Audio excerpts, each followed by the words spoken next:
Hi, this is Sherry. Welcome back to Insherrysopinion. I just wanted to touch base a little quick and let you know about all the eyes that will be on Gabby Patito. She is a 22-year-old girl who went missing sometime after July the 2nd, and this is what I wanted to let you know about. Gabby Patito is 5'5" tall, weighs 110 pounds. She has blue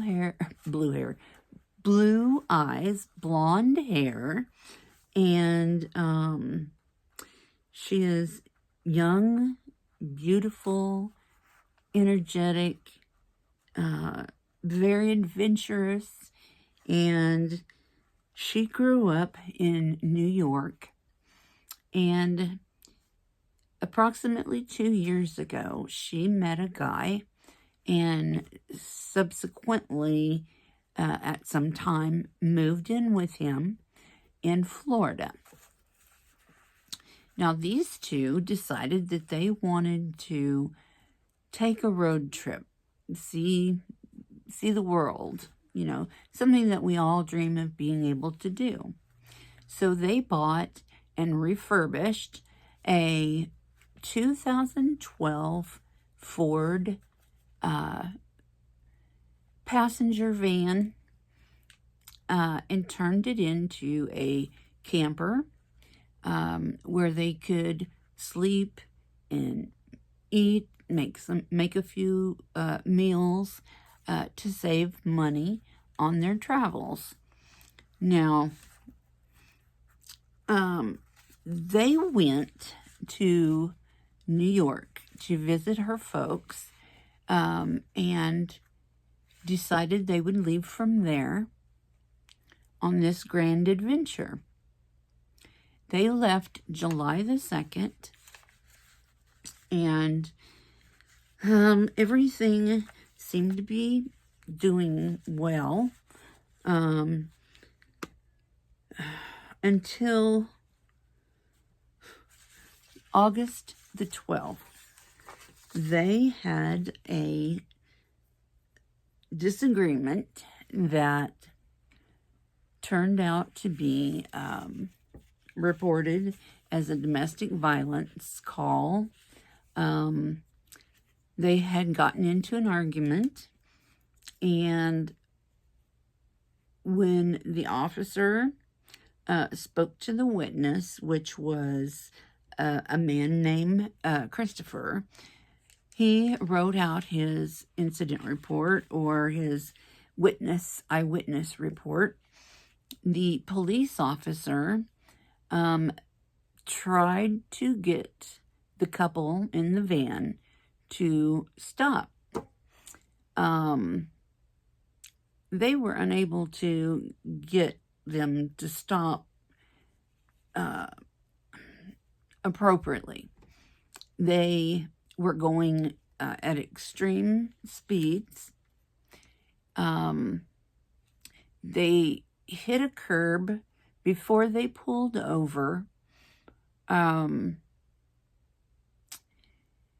And once they did, the officer went around to the passenger side where Gabby was sitting, crying uncontrollably. The officer went ahead and took her to the back seat of his police car and went up front and had Brian to get out of the car and talk to him about what was going on. She, according to the eyewitness report, Brian, had Gabby's phone and had locked her out of the vehicle. So she obviously got angry with him. Can't blame her. She tried to get back into the vehicle by climbing through a partially opened window. So she crawled in and went at one time to slap Brian. Brian Laundrie, if I failed to mention that, is her boyfriend. He is 23 years old. But he explained that they were having some mental issues or something like that. It hasn't been released as to exactly what happened.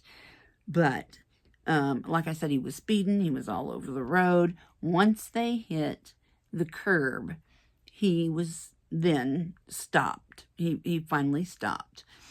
And the officer had talked to Brian and ultimately decided not to press charges on either one of them, but he wanted to keep them separated for the evening. So he had Brian to stay at a men's refuge.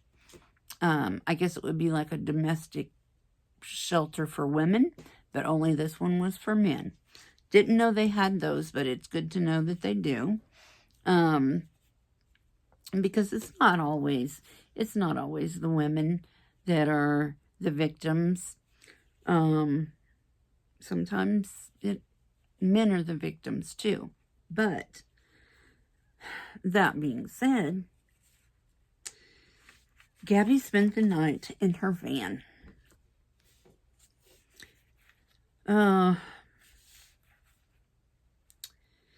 The van, okay. Apparently, when Gabby went to slap Brian, he pushed her backwards with his hand to avoid being slapped. And when he did that, he got some scratches on his face by her nails. And there were also scratches on his arm.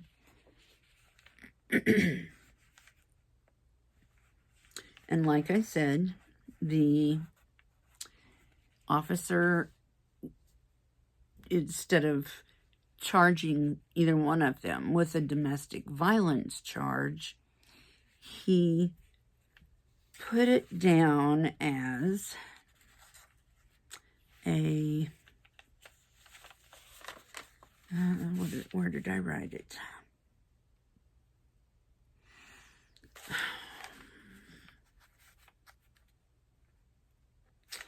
Disorderly conduct, I think is what I recall.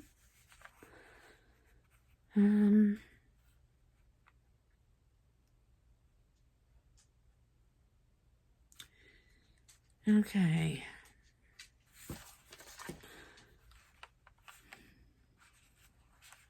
Yeah, there it is. According to Gabby's mom, the last time she actually spoke to her daughter, hearing her voice, was on August the 25th. She said she got 2 text messages after that, but she did not think that those messages were actually from her daughter Gabby. Those messages were received on the 27th and the 30th. Now, the mother says she spoke to Gabby 3 times a week on average. The father says he spoke to her once a week.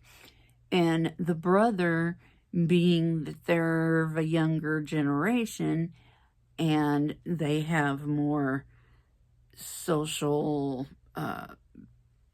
skills in that kind of area, he talked to her quite a bit more through Snapchat and Twitter and things like that.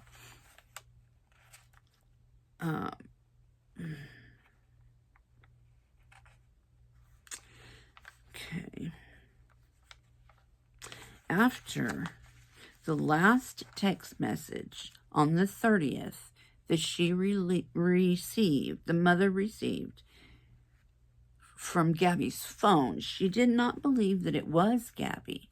But ever since then, Gabby's phone has been silent. And also, on September the 1st, Brian Laundrie came home to Florida without Gabby.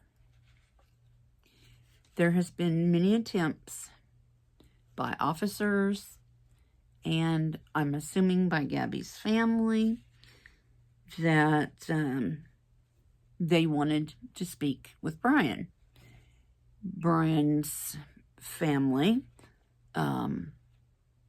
handed one of the deputies a piece of paper with the phone number and the name of the attorney that will be handling Brian's legal issues. So, in other words, they are not wanting to tell their side of the story, answer any questions, nothing like that. But Brian Laundrie, I'm not sure how you say it, but he is the main person of interest, which I believe he should be the main suspect, not person of interest, because this is all suspect. This is suspicious. I mean, he comes home without his girlfriend, without his fiancée. Apparently, they called each other their fiancés. So, what we want to know from Brian is, where is Gabby? What did you do to her? Where's her body? Or where is she? How does a man who supposedly loves a woman going to go off and leave her out of state, alone, with no money, no phone, no nothing? That was her van anyway. It was in her name. He had no right to take it. That is theft of a motor vehicle. And I'm very suspicious. I don't want to say what I think happened to her, but I'm sure we're probably all thinking the same thing. And I pray for the family. I don't want them to have to go through this. I think he owes that family explanation into what happened to their daughter. I can't imagine anybody having the balls to do that. I mean, to leave her helpless and defenseless out somewhere. And supposedly she's in Wyoming. The family flew out there to Wyoming to see if they can find their daughter. It's sad. This is a sad, sad situation.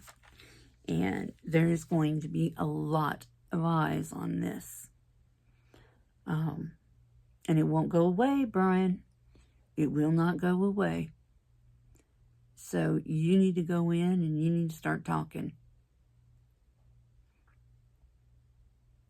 But that's just my opinion. I'm so glad to be back. I missed all of you guys so much. And let's pray for Gabby. We want her to come home. You guys have a good evening. Love you guys. And take care of yourself and each other. Good night.